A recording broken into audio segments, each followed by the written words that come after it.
Welcome. In today's guide, I'll walk you through the updated steps to make your gender visible to everyone on Facebook. Whether you're looking to share your identity publicly or simply update your profile settings, this process is quick and straightforward. Let's get started. First, open the Facebook app on your device.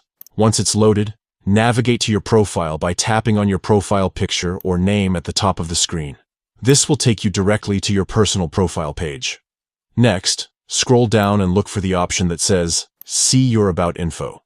Tap on it to access detailed information about yourself. This section contains various details about your profile, including your contact and basic info. Once you're in the About Info section, scroll down until you find the Basic Info section. Here, you'll see an option to edit your gender information. Tap on the Edit button next to this section to proceed. Now, under the Gender section, select the audience setting as Public.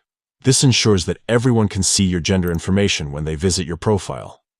Facebook allows you to customize who can view this detail, but selecting Public makes it visible universally. Finally, don't forget to save your changes. Tap on the Save button at the bottom of the screen to confirm and apply these updates.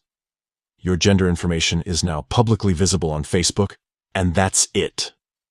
You've successfully updated your profile to show your gender to everyone on Facebook. If you ever want to change these settings again or adjust privacy preferences, simply follow these steps. Thanks for tuning in and enjoy expressing yourself authentically online.